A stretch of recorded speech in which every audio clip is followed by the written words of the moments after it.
All right, well, we got a motion, a second, and all in favor? Aye. Aye. Meeting minutes were sent out from April 16th. Does anybody have any comments on the meeting minutes?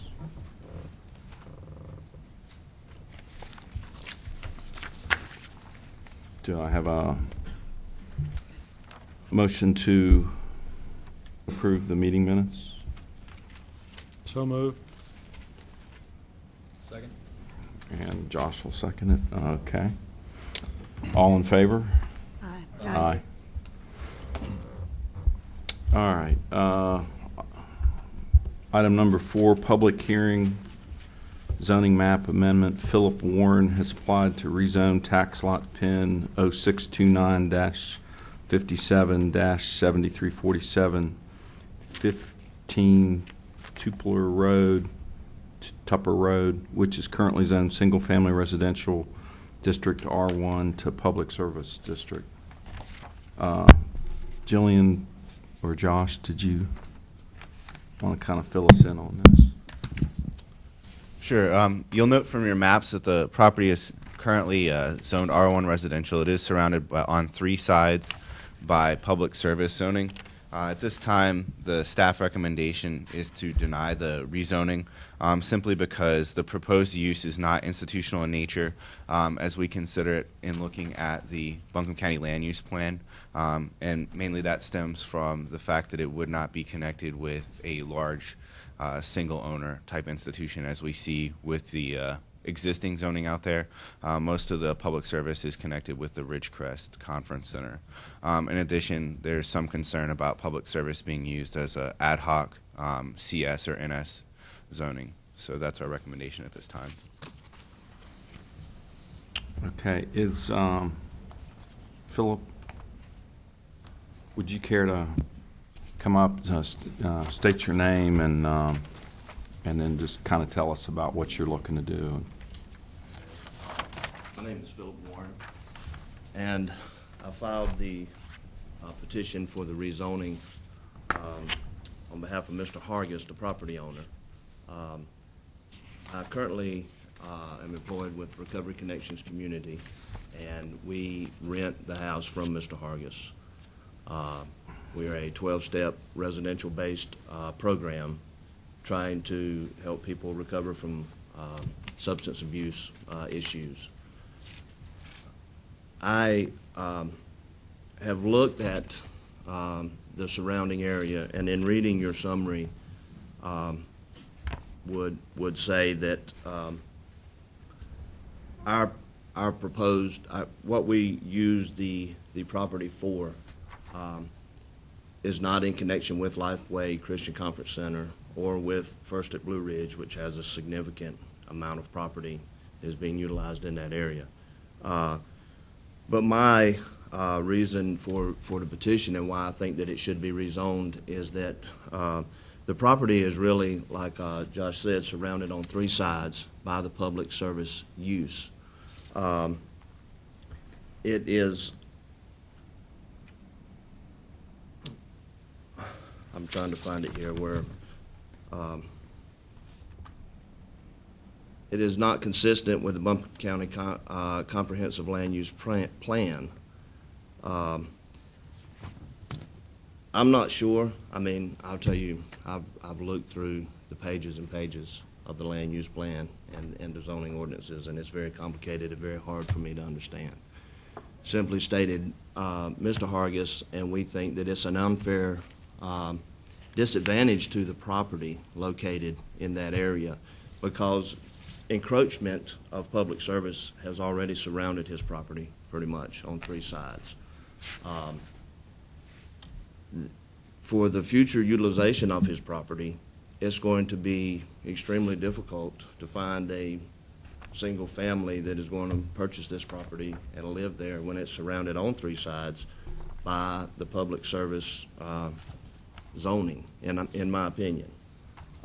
This is approximately a 2,800 square foot, 7-bedroom house that would be limited to an occupancy of 6 people if it stays residential R1.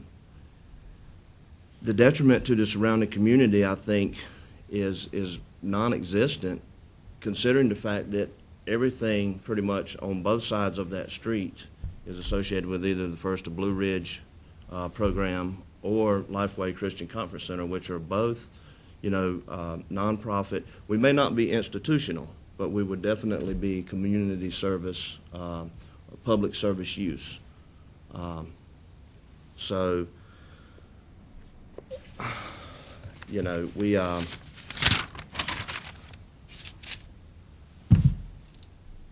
I think that there's good argument that it's going to limit Mr. Hargis's ability to be able to use this property in the future if it stays with the R1 zoning. And that's the basis pretty much of why we have applied for the rezoning. So I didn't get a chance to ride out there and look at it, but I'm wondering, what is the building across the street from it? Is that a bank or a church or? it is the First Women and Children's program, assisted living home, is no Okay. longer connected with the Lifeway Christian Conference Center. Okay, and what do they do there? They provide treatment services for people with substance abuse issues. Okay, so it's similar to what, it's kind of the same Yes, thing that you're they're a doing. treatment facility. We are not a treatment facility, but we are a service provider, which is defined by SAMHSA. We meet their criteria and their definition for a community service organization. We provide housing, opportunity for employment, job training, education, peer mentoring and role modeling, recovery groups, and give people that would otherwise not have access to those services the ability to live in a structured environment to help them reach and maintain long-term sobriety and recovery.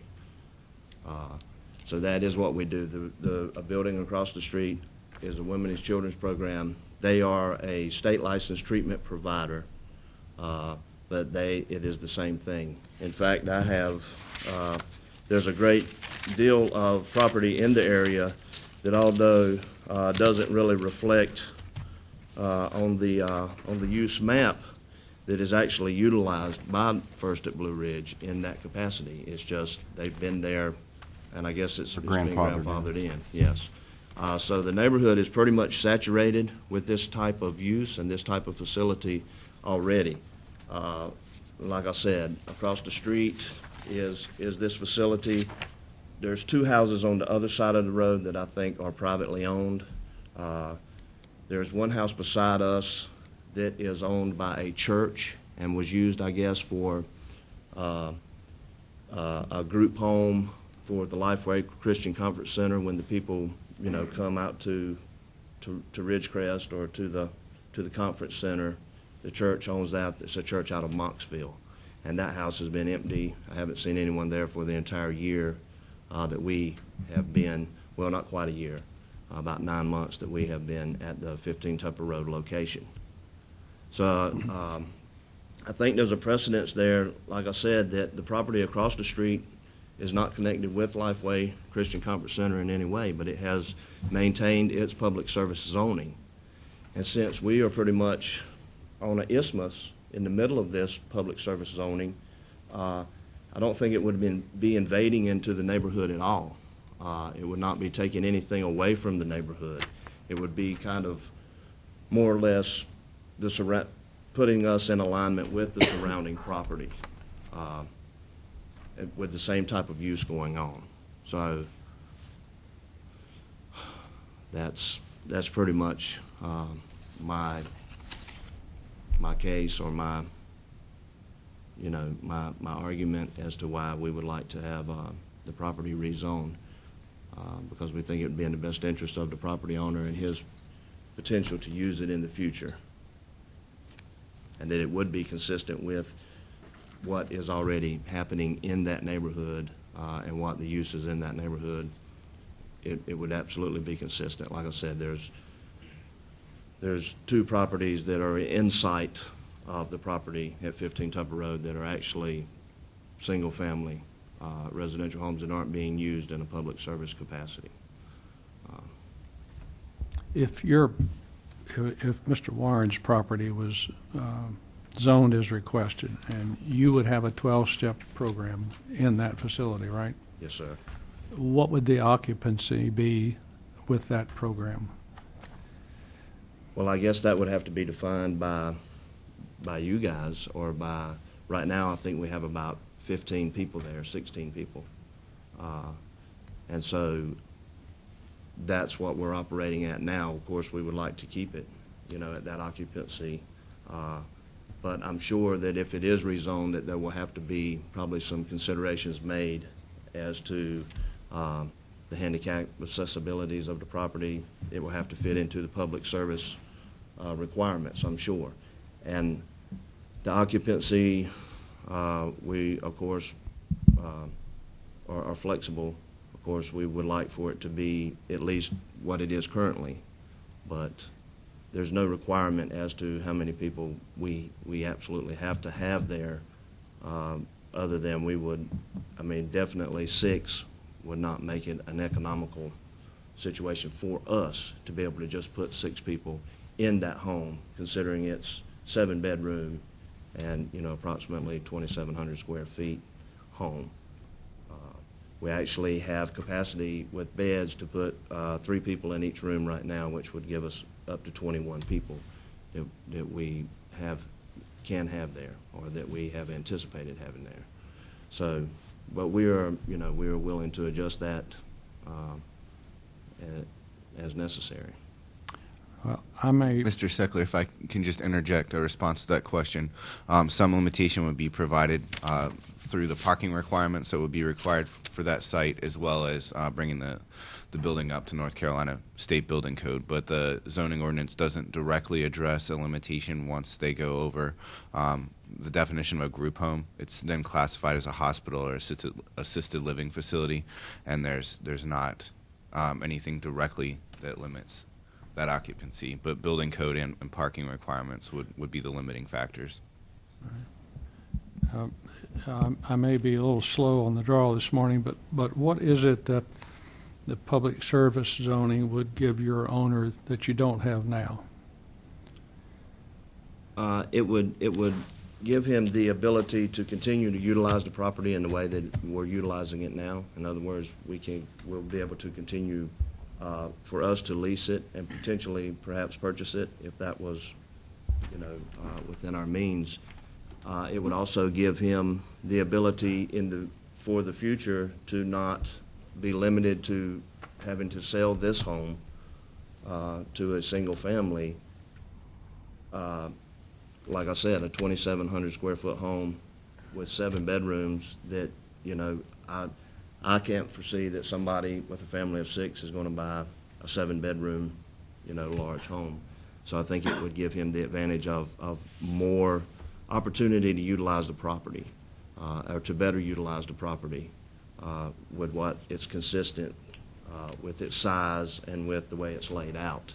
It's not really laid out like a typical home. There's one large kitchen and dining room downstairs, and then there's 2 bedrooms, bath, and then upstairs beds and bath completely, because it was a former home, I think, like the house next door, for a church or for groups to come to stay at Lifeway Christian Conference Center. So it's laid out more like a dormitory than a house. And so I think it would give him an advantage in being able to utilize the property in the future, and that's his thoughts as well, that the R1 designation kind of handicaps him and what he can do with the property. Is there anyone saying that you shouldn't be using it the way you're using it now? Other than the planning board? Mm-hmm. That's us. Yes. It exceeds the capacity of a family care home, which is limited or defined as an adult care home having 2 to 6 residents. Currently, they're believed to be over that capacity, so this is their manner of injunctive relief. So they're in violation of that particular provision. Yes, sir, and this is their means of correcting it. Yes. We actually, we had another home that we had purchased and had been misled as to its zoning, and we had people in that home that had to be moved. And so at the time, we sought out a different property, and we specifically requested that, and I said plainly, R1, we cannot have for what we plan to use it for, and, or any residential particularly, and were once again incorrectly told that the property was okay for the use that we were using.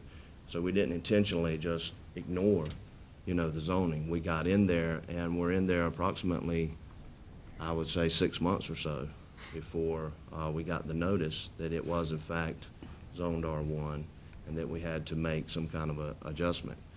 And since, like I said, the surrounding community is pretty much utilized for the same type of services, and Mr. Hargis being in agreement that it would be better for him to not be in the R1 zoning, in talking to him, we filed the petition. Now, I think some of the people across the street, of course, are, I think, against us being there and have an agenda of us not being there. But I don't think that has anything to do with the improper use of the place. So I would say no, other than the zoning board, there's no one that is saying we shouldn't be there. When you say the people across the street, who are you referencing? You talking about the group home or the family care center across the street? Yes, sir. Yes, sir. How long have you been there? At 15 Tupper Yes. Road. We have been there since, I want to say, August of last year. So just about a year now, coming up on a year, 10 months or so.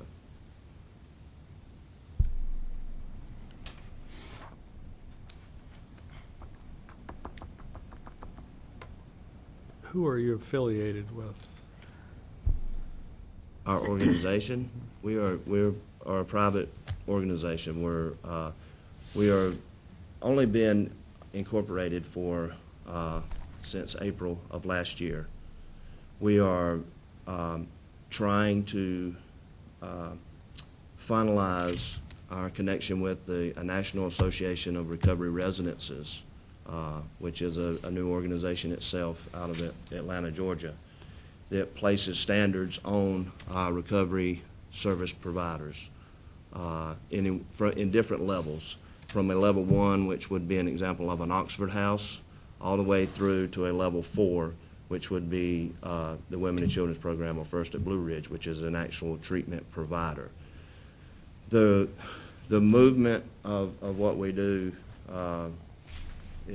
has been to offer diversity of services for people seeking care. Sometimes people, the particular treatment agenda or program of an organization may not fit that person. And so there has been a push by SAMHSA and by other organizations to have grassroots organizations and faith-based organizations and community service organizations to step forward to try to fill a void in those areas and to bring about an association from the Oxford House to the treatment provider so that there's some standards across that board. And so right now we have not finalized any affiliation with them. But like I said, we are in our first year of operation, and we have, we've struggled, but we have made it through all of those struggles, and we are seeking to move forward. We have 4 housing facilities for our people. And so we are nonprofit, and we have a pending tax-exempt 501c3 status that we're trying to get approved and brought forward. So at this time, we don't have any national affiliation or any affiliation with any state agencies, but we have been, the Department of Health and Human Services has, looked over our operations. They know who we are and what we're doing. We're not required by law to be licensed because we do not provide treatment at this time. And so there is a statute, the North Carolina General Statute 122C-22 says that we're a 24-hour nonprofit organization that provides service is pure. I've got it right here. 24-hour nonprofit facility established for the purpose of shelter, care, and recovery from alcohol or other drug addiction through a 12-step self-help, peer role modeling, and self-governance approach. And that is in our mission statement. Our mission statement, we, are a recovery-oriented system of care. And we provide these services to individuals that would otherwise be homeless or incarcerated. And sometimes people coming out of incarceration need a place to be, rather than go back into a neighborhood where they may be surrounded by, triggers for using, to come and to stay in a safe, structured environment that's going to give them the opportunity to maintain long-term recovery. How are you funded? We are funded through we don't receive any state or federal funding. We are self-sufficient at this time. We have contract employment with different organizations, and we do different lawn care services. We do fundraising activities like car washes and so forth. And we gain all of our money through the people that come into our program work in jobs that we provide, contract positions that we provide, and the money to that goes to support the program. It funds the housing, the transportation, and so forth. Thank you. All right. You can step down. Thank you. Thank you.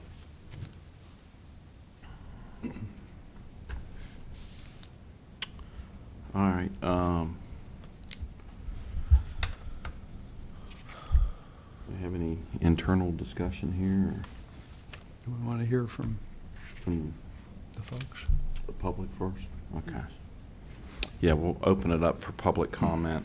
Just to let everybody know, somewhere I've got a stopwatch. You get 3 minutes per person unless you're speaking for a group of, was it 3 or more? 8? If there's 8, they 8. Then you can have 10 minutes. But those 8 for, right. Yes. Okay, thank you. And then,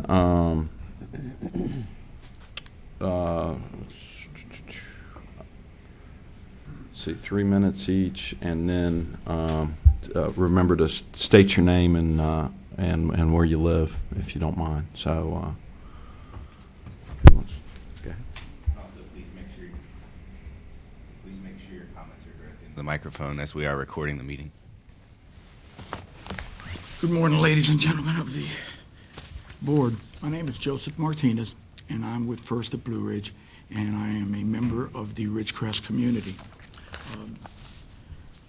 Mr. Warren is correct. First at Blue Ridge is located directly across the street. We have been in the Ridgecrest community since 1998. We have been in the state of North Carolina in existence as a 501c3 operation since 1991. We currently are licensed by the state of North Carolina. We are one of only 6 licensed therapeutic communities on the 4,300 within the state of North Carolina. We were the second licensed, and we just received licensure for our Women and Children program, which makes it license number 6. So we actually have 2 of the 6 licenses. The reason I'm here today is not to discuss the differences between First at Blue Ridge and Mr. Warren's organization. As his organization, we generate 80% of our own revenue. The difference is that we have Department of Veterans Affairs contracts. We house female and male veterans, and we have some other contracts that we work with. But we are a contract provider for that other 80% with the city of Asheville, the town of Black Mountain, the town of Montreat, the Asheville Civic Center. That's how we generate our revenue. I'm also here today not necessarily representing First at Blue Ridge, but also representing the homeowners. When the sign first came up, we received a few phone calls wanting to know if we were expanding, because Mr. Warren is correct. We do have quite a lot of property in the area, and the homeowners just assumed that we were expanding across the street. That is not true. When that was brought to their attention, some of them got together and asked what they could do, and they really wanted to do something. I'm sure that you have received some emails, quite possibly some letters. There was a petition circulated, which I would like to pass forward. May I approach, Mr. Consul? Yeah, sure. The petition, this rate, at this.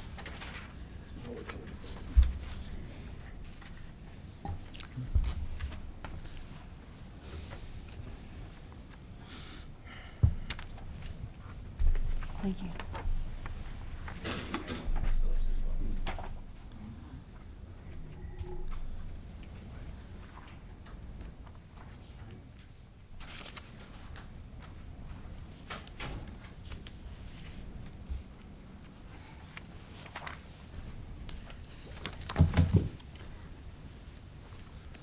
You will note there are close to 30 signatures on the petition. Part of that is because of the late notice. This was a fairly quick zoning turnaround. The original date was incorrect on the sign, on the placard that was posted in front of 15 Tupper Road. So we do have some folks that wanted to be here today and are willing to, should this move forward, will appear at the next level of this, more than likely in person and with more signatures. The bottom line is we respect and understand what Mr. Warren and his organization is doing. However, the homeowners have a concern as to Mr. Hargis's non-appearance, which, and I also understand that that a zoning variance request can be brought up by anyone. Doesn't necessarily have to be the homeowner. But Mr. Hargis has been moot in this. We've attempted to contact him, as have several of the homeowners that have known him since he purchased the property, have attempted to contact them to no avail. So All right, they're kind of concerned as to why. your time is up. Apparently, it speaks for itself. Does the board have any questions of me? Yes, please. How does this pose a threat to health and safety? It does, in the sense that some of the homeowners have a concern. We're very careful as to who we let into our program. Quite honestly, we turn down 6 or 7 out of every 10 that apply. We are state licensed. We do have security. We're very low-key in the area, and we're very careful as to who comes in. We monitor people's past. We don't allow any violent offenders, any arsonists, any folks that have any sex charges. We're careful as to who gets into our house, very much so. Have there been any incidences since the 12-step program was there, as you described them? The only incidents, sir, are, and again, I really don't want to get into an us versus them, but we have had some concerns, and these were witnessed by Department of Health and Human Service folks when they were out there, as far as folks, and also by people from Senator Burr's office when he came to visit. The folks that are at 15 Tupper Road have a penchant for standing in their front yard and again, ogling the ladies and making comments to the ladies in the Women and Children program across the street, and that has become a problem for us. And again, Mr. Martinez, can you move your microphone a little bit closer? It's not picking up. all right, that's basically it. We don't know who's in that house. We know everyone who's in ours because we do a thorough background check on everyone that's in our homes. And anyone that has any issues, we discharge. But do they know who's in your house? Good question. They would know that with being state licensed and being what we are and doing what we do, how we do it. And as a matter of fact, some of them were affiliated with First when it first started in 1991. So they know our system because some of them actually went through that system. I would imagine they would be quite aware of what we do to vet people before they come in. And interestingly enough, there are other properties that aren't necessarily across the street from our Women and Children program that are available.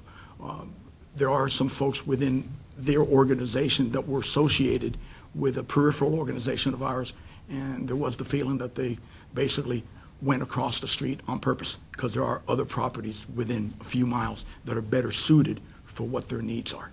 I mean, 21 people inside that house, no matter how much the square footage is, that's kind of crowded.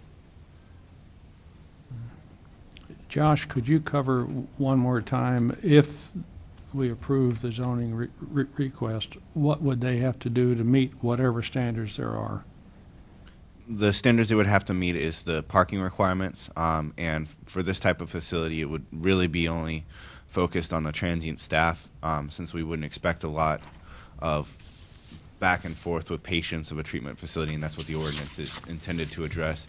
It would also need to meet whatever building code requires in terms of ingress and egress for each dwelling unit within inside the home, and handicap requirements. But that's the only thing pertinent to limiting the occupancy of the home as it pertains to the zoning ordinance if this rezoning is approved. All right, thank you. Thank you, sir. I will note with respect to the sign was placed, I believe, at 3:30, if not a little bit earlier, the day that it was originally posted. It did have the incorrect date on it. Mr. Martinez was kind enough to let us know that, and we had it replaced by 11 o'clock the next morning. So there was a little less than a 24-hour period where the zoning hearing date was incorrect, but it was still outside of our required legal posting date. Is there anybody else that would like to?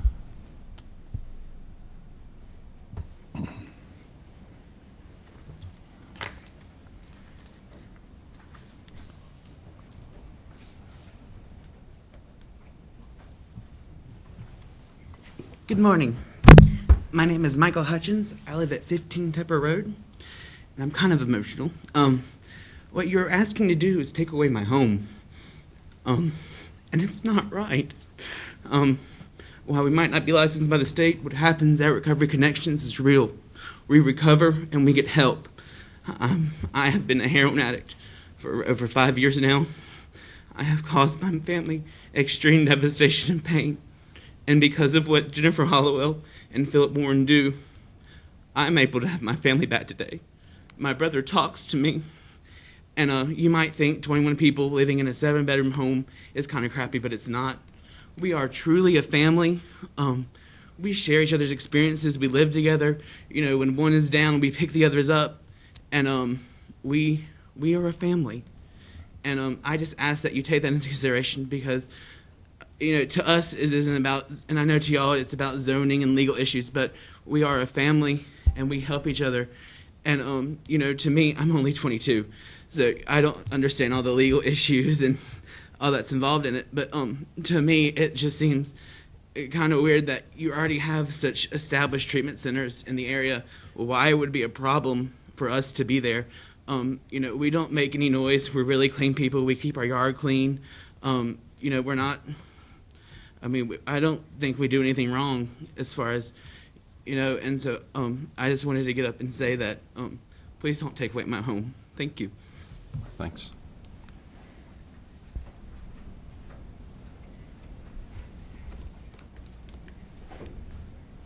Hi. My name is Emily Phillips. I'm also a member of Recovery Connections Community. I was formerly in Recovery Ventures, which is affiliated with First of Blue Ridge, and I was in that building across the street. And I just want to say that since I've been in Recovery Connections, just the whole demeanor of the program is completely different, and the care that I've gotten at Recovery Connections has been unbelievable compared to where I was prior to this. It's like Michael was saying, it's a lot more of a unity. We are a lot more connected as a family. And as far as his comments about people being in the yard, you have to be watching from across the street to notice someone in the yard across the street. So, thank you. Thank you.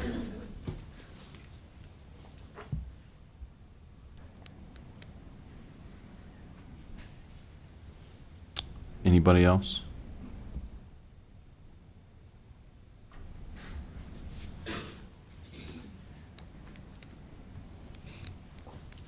My name is Jessica Fagan, and I've been in this program almost 2 months, and it has totally changed my life. And it is an awesome program, and just like they say, we are a family.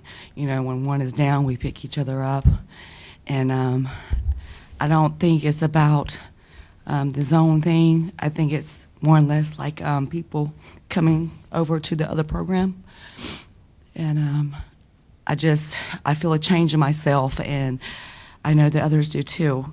This program has brought so much to me, and it's made me open my eyes and see that I am worth someone, and that I deserve more in life.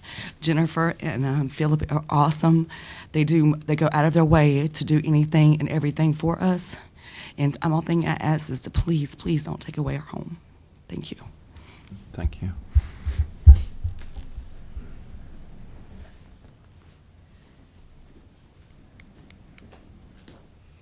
Hi, I'm Juliet Barber, and I'm also affiliated with this program. I started off at first, the program across the street, and now I'm back again. I had a relapse.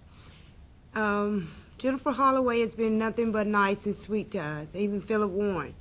I've been back almost 3 weeks now in the program. I had a choice to go back to First Incorporated, but I did not. I did not choose to. It's now changed to Recovery Ventures. They've joined partnerships. I started out in 1999.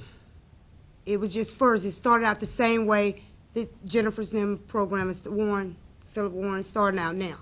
We need a chance. You know, they had a chance, so it's, you know, I'm just thinking we need a chance too. I mean, I've been clean 3 weeks, and I'm enjoying it. I mean, there's nothing wrong with the zoning. I haven't had any bad things about people. You know, we know each other. You know, that's all I'm saying. We know each other in this house. I've been knowing Miss Holloway, Jennifer Holloway, for 15 years. She never did anything wrong. We started out at First Incorporated. That's all I want to say. Thank you. Thank you.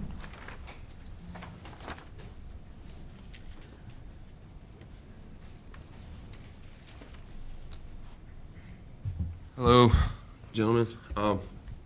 As you can see, you get a lot of personal reactions out of these people. I know it's a zoning hearing, and I'm sorry, what was your name? Bobby Delgin. And the reason it is so personal is because the zoning directly affects our lives. This is, I see as a case of kind of David versus Goliath, but Goliath also started out as David, you know, at some point. As much influence as First carries in that community, I think it's, 30 signatures on a petition is really not that many. I also started out at RBC, at First Blue Ridge affiliate, and they were actually much more crowded than the house we live in now. And so take that into consideration. Thank you. Thank you.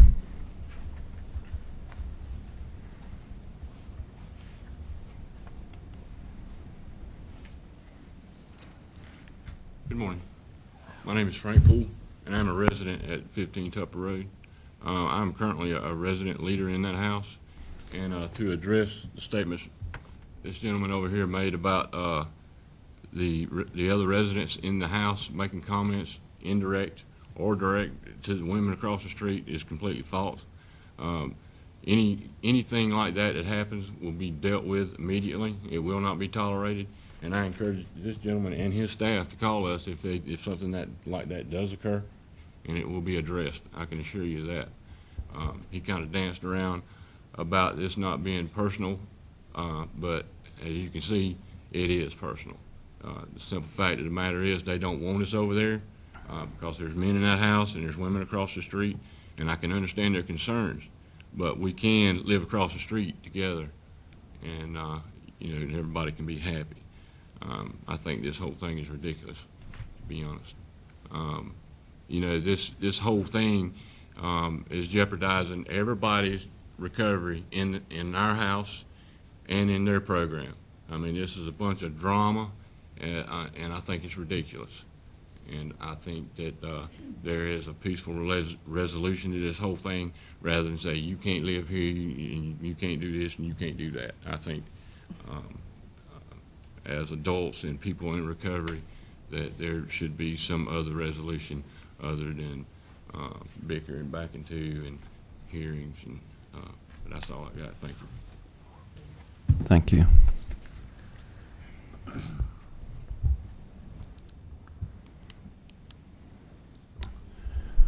Anybody else? All right. Hearing none, I'm going to close the public comment.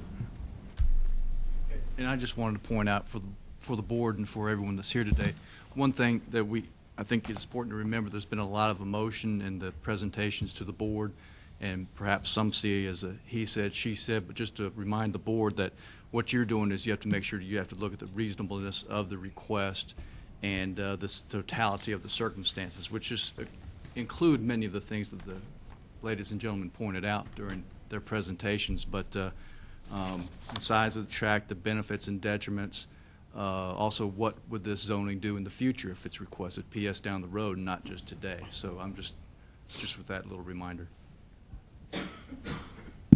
And just to summarize the public comment that we've gotten outside of this hearing, we have received several phone calls for it, many kind of on the fence pertaining to, like Mr. Frew said, the totality of what could be done in the public service district. And there are also a number that were opposed. We asked those that were opposed to submit comments in writing, and to date we've received 3 emails that expressed opposition to the rezoning in 1 letter.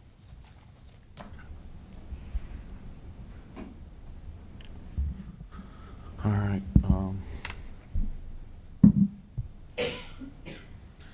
I've got one question for the first gentleman, if it's all right. For you. I mean, it's a fairly simple question, but what kind of security do you have where you're at?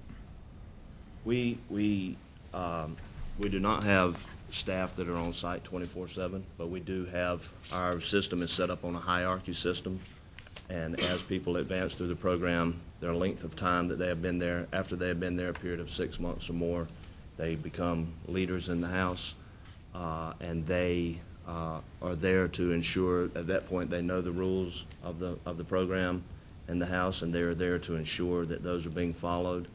There are phones at the facilities. They are able to contact us 24 hours a day, 7 days a week, concerning any problems or issues that might arise. And like Frank said, if we are aware of those issues, we are more than happy to do what is ever necessary to correct them. And we also do not take, we do criminal background checks on everyone before they come into our program, and we do not take sex offenders, arsonists, or people with extensive violent background or histories. And so we screen our folks, and they are there monitored, and we're there usually every day at some point or another, or one of our staff members visits each facility every day just to have a report on what's going on and any concerns that may be. Like I said, we are more willing 24/7 to I'll ask respond. one follow-up to that. Your background checks, are they just for Buncombe County only, or do No, you they are extend that? national. We do a national background check on everyone that comes into our program. Thank you. I've got a follow-up. I'm curious, in your 9 or 10 months of being there, has law enforcement responded to your facility for any, have you had calls from law enforcement to your facility in the last 10 months? We have not, no. None? At 15 Tupper Road, no. We Okay. have not, no. All right. And you have 4 other facilities, you said? We do, we do. Where are they located? There's one facility located at 1076 Old US Highway 70. Okay. 2940 US Highway 70, Black Mountain, and a facility at 15 Mountain Way in Asheville, which is Otine District, or Otine Township. I don't know what it is, but they call it Otine. What's your occupancy rate at those facilities right now? The occupancy at the 15 Mountain Way is 6 people. There are 5 people, I think, currently at the 2940 US Highway 70. Those are our transitional housing for people that are in the later stages of the program as they are transitioning back into society. or everyday living. The 1076, I think, has, how many? 15. It's a 2,600 square foot house as well at 1076, and there's 15 women there. We have altogether total about 40 people in our program. And we are looking to expand. That is definitely in our future. And if, you know, I mean, we will definitely utilize other properties if that's what has to be done. There again, we just simply feel like, you know, I have discussed I had no trouble getting in touch with Mr. Hargis. And, you know, his discussion with me was that, you know, what else am I going to do with the property, you know, in this situation? So that's our... Mr. Warren, let me make one other comment. No matter what happens here today, I'm sure that this has brought to your attention that obviously finding out what the zoning of property is available online. Yes. And the county staff's here, just for future reference. We will get a certified, save you a lot of headaches. certification that's from why we're Josh. here. Yes, sir. All right. And like I said, Future. This is also available online, so you can get on the Buncombe County's website, and it's Yes. So don't ever trust a realtor. I am one. So well, I'm gonna put y'all I'll in the second class. that. I'll second that as well. I didn't have that opinion, but I'm gonna put y'all in the class with lawyers and doctors. be fine. Wait a minute. I'm just picking. I'm just kidding.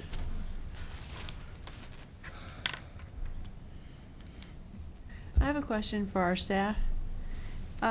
Tell us specifically, public service, we're looking, that's the zoning change from residential 1 to public service. Tell us exactly, what does PS mean? PS is intended as an institutional or campus type zoning. The places that we currently see them applied are large college campuses, something like a conference center, the Cove or Ridgecrest, typically properties under single ownership with one use that takes place on that site that has varying sub-uses. So like a conference center with places to stay, places to eat. It's intended to be a multi-use district, but kind of under single tenant ownership is what we've interpreted from the zoning ordinance. So the request for PS here is because they want to change their use of the property to, what's the specific? It would be an assisted living facility. Assisted It's living. the closest one that we have under our table of uses. The request for PS, it's really the only use that's contiguous to the property that would allow the board to avoid any kind of accusations of a spot zoning. Spot zoning. Typically, what zoning would that be in? We do see it in PS in portions of properties that have been sold off. It's also allowed in commercial service. And if you let me check, I believe it's also a conditional use in R3. Yes, it is a conditional use in R3. It's also allowed in EMP and open use, but we wouldn't see it in those two districts very much.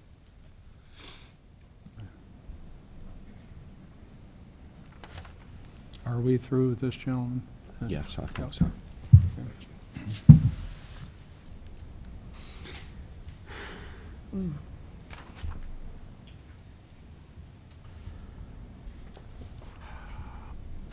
I drove through this area before going there and looking at a couple of the letters that we had received. I anticipated it to be a true single-family situation, and there are single-family homes. So I drove up Tupper Road and Reservoir Road, or whatever it is, Bowers Road, Knox Road, and the impression I got is that I may not, the staff will have to forgive me, but I may not be using the correct term, but it was a very mixed-use area. You've got on the south side of Knox Road, there's a kind of a community use, and I don't know all the organizations that are involved in this, but the parking lot you can see in the photograph, and I drove by that. and there are a lot of people walking from one property to another, back and forth. You could tell it's a very active area. And as the applicant pointed out, the lot on the northwest side of the subject property is also kind of a community use facility, for the lack of other words. And I'm just looking at all of what the staff provided us. I'm just having trouble, as long as these people are, if you can't get your 501c3, that could be a problem for you. But you have it for the other. I don't want to get off on a tangent here, but you've got 5 homes, right? And your organization has yet to receive 501c3 status. But you have your application in. Okay. I'm just having trouble appreciating the staff's position when it seems to me all of these facilities in here are providing human services, providing good for people. And there may be a little bit of animosity between the two groups, but you're all out there for humanity. And if there hasn't been a law enforcement issue and the owner's prepared to meet the codes, if it was approved, I'm just having a little trouble understanding the proposed denial.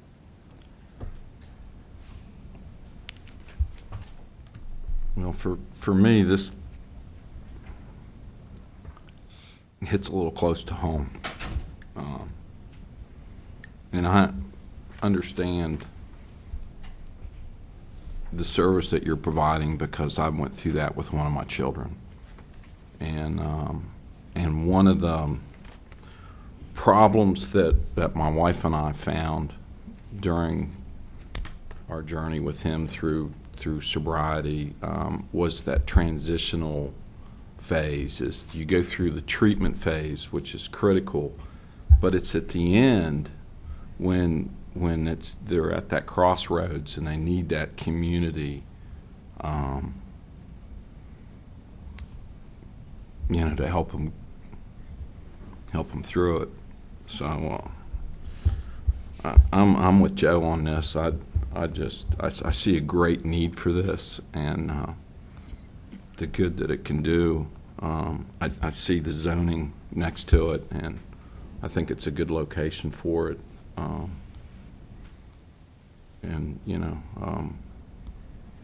It's good to have that transition to help you get back into society, to have that guidance and that peer pressure to try to stay sober, because I know it's tough.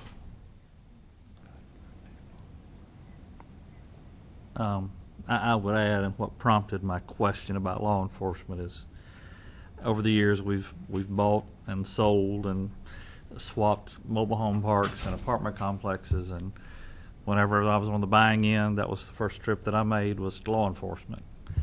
And depending on the number of calls there, you could pretty much count on that was the kind of people that you had there. And that's why my question, and if in fact that's a true response, I think sometimes the perception of what's going on and the reality are different things. And because bad things happen doesn't necessarily mean that they're bad people.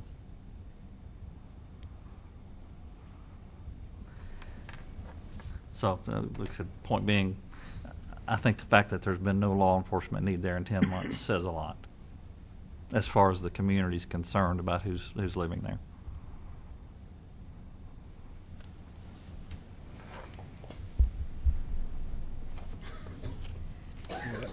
As far as I'm concerned, one of the concerns I have, and again, I like Bernie. I've got some family members, thank God it's none of my children, but that have issues as well, and certainly can understand.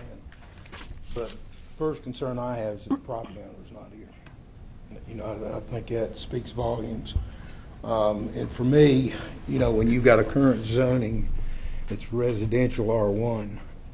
You know, and the last statement in there says this district is further intended to protect existing single-family subdivisions from encroachment of incompatible land uses, and this district does not allow manufactured mobile home parks. And you go over and you look at what's allowed in PS zoning, and you know, there's just so many things that the property owner, if you fail to get your status or if you find a better residence and you move, and we allow this new zoning, it opens it up from everything from a cemetery to a funeral home to, I mean, I could go on and on and on. And, you know, in good conscience, is that fair to the other people that live there? I know it's maybe mixed use, but long-term wise, I've got some concerns. Again, I would felt a lot better if the property owner was here, and I, you know, my heart does go out, and I know there's a certain need for that, but you know, whether this is the proper place or not, you know, and quite frankly, in my opinion, you know, I guess one of the questions for staff would be, if rezoning was not allowed, how long do they have time to relocate? The ordinance provides them 30 days to settle the notice of violation. So that, in my opinion, and Mr. Frew can step in, would be at the point that the rezoning was denied at the county commissioner's level, that we would start that 30-day time clock. Certainly we work with people as much as we're able to within the legal frameworks, and as much as we can work out an agreement with everybody involved. Jim, let me add, I agree with your thinking, and that same thing crossed my mind. The one thing that does give me a little relief is this is 3/10 of an acre. If this was a 10-acre parcel, I would be much more concerned about what else could happen. And I realize other things could happen, but that is, I think, Still talking about a lot of people. Yes. So. Yes. I have a question to our staff as well. Oh, why was that one parcel, why did it remain R1 when everything else was changed, around it? I mean, why was that not changed at the same time? Are you talking about the one that's being Yeah, applied Tupper for? Road is R1. Why wasn't it changed when everything else changed? Everything else didn't change. It was all applied at one time, and the reason that Because the one owner.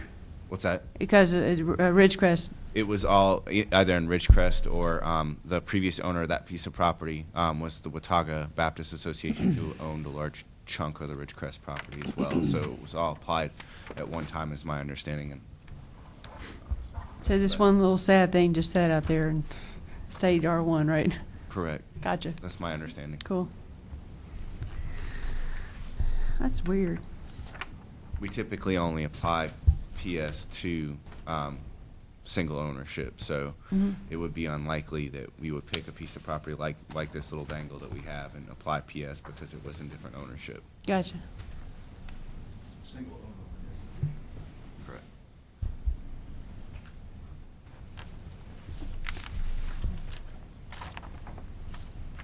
Josh, you got anything? What's the actual violation right now? Operating an assisted living facility in R1 zoning where it's not allowed. So they're calling it assisted living facility. Is it because of the occupancy? It is or because of the number of occupants. So Once if they the exceed occupancy 6, was less, they could drop it down to 6 and be within the zoning ordinance, yes. okay. So when they go over 6, that's when you have to go to that next designation. Am I correct? And the 6 comes from a state definition of family care homes, and that's universal throughout our zoning districts. So again, you're talking parking lot and then building code? Correct. And what would be involved with the building code? That's something that permits and inspections would have to answer, but typically it involves matters of ingress and egress, where each residency unit or apartment or room has to have its own separate manner of getting in and out of the building is typically what's required. Handicap accessibility would factor in that as well? I believe they would be required to have some form of handicap facility, Yeah, but I would can't say that think. with certainty. Mhm. So if we approve the request, would it be contingent that those things would be met? Mr. Stone from Permits and Inspection is already aware of the issue, and so we would follow up our investigation simultaneously. So yes. Well, I'd like to make a motion to, I'm not sure. Answer that again in a different way. It's two different departments working on it. We would pursue both of them in parallel. His means of relief are a little bit different. I mean, if they're not in conformance with his code, then power gets pulled from the building. Building code. Right. And Right. zoning, two different things. Yeah, but yeah, they'll be yeah. running in parallel. So Mr. Stone's aware, and if they continue this use, then they'll have to come into conformance with the building code. We're talking a lot of money to get this thing up to code. That I'm not aware of, but Can you address that? Do you mind coming forward? Have you talked to them about the cost that it would be to bring this up to a facility that would handle this occupancy or any other changes? We have, and I've talked with Mr. Hargis about it. Mr. Hargis himself is a licensed contractor.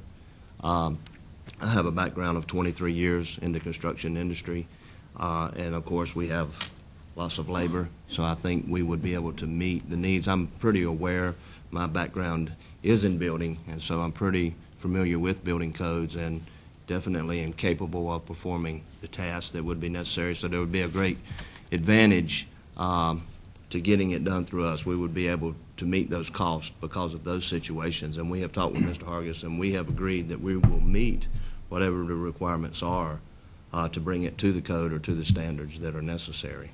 Can I ask you one other follow-up? You've got one facility with 15 people. Yes, ma'am. Is that in compliance today? Yes, ma'am. As far as I know, and I understand that's a commercial property and zone commercial. I have not had any. Okay. Have not had any issues come Then you about. have two facilities that are under that 6 max that we learned about today. Yes, ma'am. But this property, why is this property not able to work like the other two for you financially? Just talk, you know. Well, because of the size of the building and the fact of what we are paying to rent or to lease the facility, to just have 6 people there would not make it economically feasible for us. In other words, if we are going to look for a place that can house more than 6 people, because we wouldn't have this, we would need that funding that we're providing for that house to go to another property. So you're saying the rent is higher here than your other 2 facilities with 6? Yes, this is the highest. Operation cost, is The that right? highest operation cost of all of our facilities is this facility. Okay. And so to go down to 6 people, it just wouldn't make economic sense for us to continue Okay. to operate That's- there. Thank you. Another question, y'all. Proposed public service zoning would allow for uses currently not allowed in the surrounding residential neighborhood. What kind of uses would that be? Let me just flip to the zoning ordinance real fast. Where are you on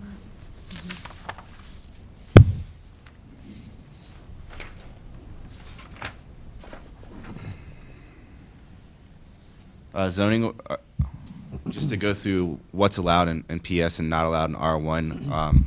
Amusement parks are a conditional use. Banks and other financial institutions are a conditional use. Bed and breakfast inns are permitted by right, as well as campus office use in cemeteries.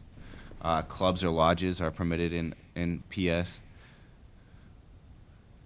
As are family care homes are allowed in both districts. Funeral homes are allowed in PS. Government protected services, greenhouses, hospitals, assisted living facilities, hotels and motels. Landing strips are a conditional use. PS allows for laundry and dry cleaning services in libraries, motor vehicle maintenance and repair, motor vehicle service stations, National Guard and Reserve armories, physical fitness centers, post offices, private public recreation, as well as professional business services. Retail trade is allowed as a conditional use. Rooming houses and schools are allowed. Solid waste facilities are allowed as conditional use. Storage and warehousing is allowed as a permitted use, as are theaters,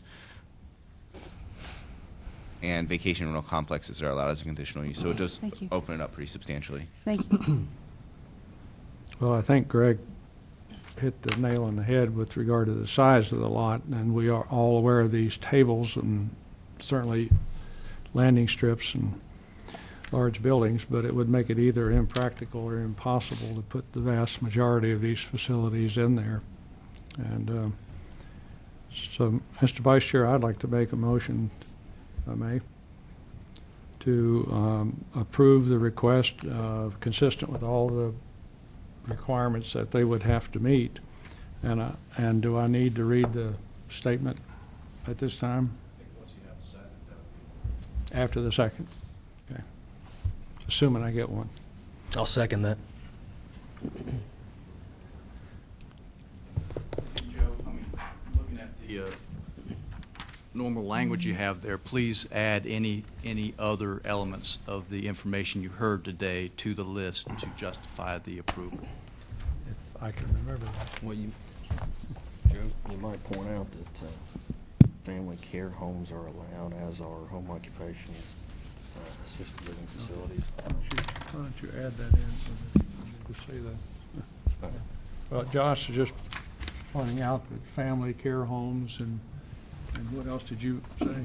Well, on the permitted use table, family care homes are permitted for public service, as are assisted living facilities and other similar uses. And we are also surrounded on three sides by public service uses.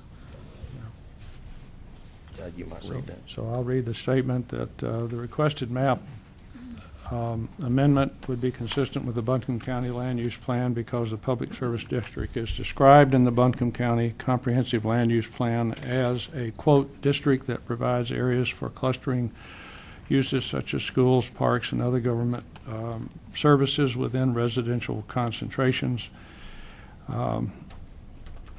referencing Buncombe County Comprehensive Land Use Plan 17. As the proposed use as a drug rehabilitation facility is institutional in nature, the proposed map amendment would be consistent with the Buncombe County Comprehensive Land Use Plan. The requested zoning would be reasonable and in the interest of the adjacent neighbors and surrounding community and the public. As it would allow for a variety of uses in the area. I think we have a little typo there. And then, as Josh said, by the table, it would permit this. Do I need to add anything else? No. All right, we have a first and a second. All in favor, say aye. Discussion. Aye. Or Do we need a discussion? Oh. Do we have a discussion, or is that it? I just want to say one thing. I think that the concern of using PS and opening that up was valid from staff.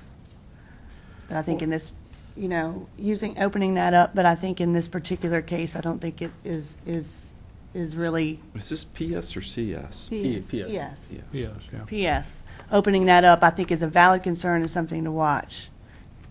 But I don't think in this case that concern is very valid. So I just wanted to add that. Okay? Well, the one concern I've got is you've got an organization that truly is supplying a valid service to the community, but you have a property owner that has saw fit not to be here.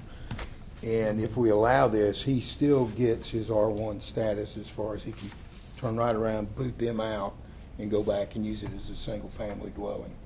And with his absence and with the other uses that size lot would allow, I really have issues with that. I think it's a tough one. It is. Okay, sorry. What? That's all I want to say. All right, so all in favor, say aye. Aye. Aye. Aye. All opposed? Nay. So the motion carries. And the next item on our agenda. Bernie, excuse me, I think they need to know they have to go to the Oh, commissioners. yeah, thanks. I'm the vice chair, I'm usually not, What'll happen next is you'll have to go in front of the board or the commissioners, and then they'll make the final decision. They'll have the recommendation from staff, and they'll have our recommendation, but you'll have to get this approved by the commissioners. And when might that happen?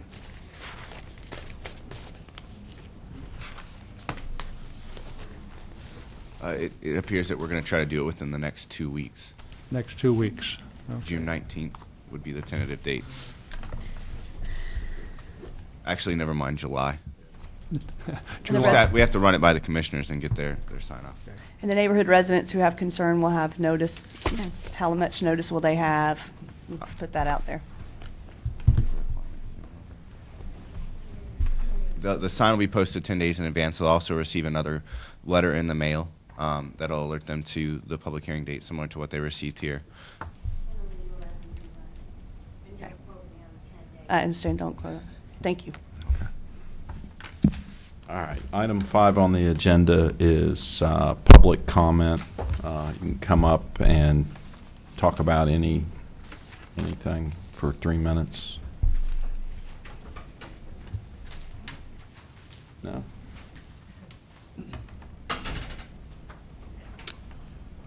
All right, well, not hearing anybody interested in talking, I'm going to make a motion that we adjourn. Second. All in favor? Aye.